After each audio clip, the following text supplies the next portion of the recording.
Welkom na ons video oor die belangrikheid van die organisering en argivering van projekdokumente.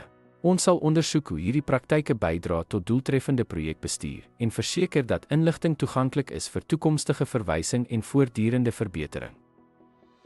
Georganiseerde dokumente fasiliteer maklike herwinning van inligting wat vinnige toegang moontlik maak wanneer nodig. Die sentralisering van dokumente op een plek verminder die risiko van verlies of verkeerde plasing, om te verseker dat alle projekdata veilig en redelik beskikbaar is. Behoorlike dokumentasie is noodsaaklik vir vergaderings wetlike en regulatoriese vereistes, help om potensiële strawwe te vermy. Goed georganiseerde rekords bied duidelike auditroetes, wat nakoming van projekprosesse en standaarde demonstreer.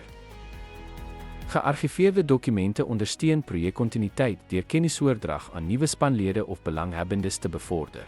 Hulle dien as waardevolle verwysings vir toekomstige projekte, wat help om herhaalde foute te vermy en vorige suksesse te benut.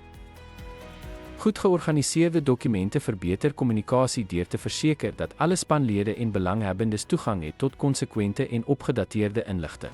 Hulle verskaf 'n historiese rekord van die projek se vordering, besluite en veranderinge. Organisering en argiefdokumente stroomlyn projekbestuursprosesse, verminder die tyd wat spandeer word om na inligting te soek.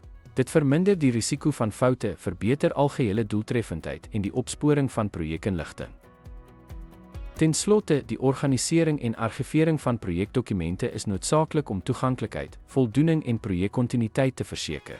Hierdie praktyke verbeter kommunikasie en doeltreffendheid, wat beter projekbestuur en toekomstige sukses ondersteun.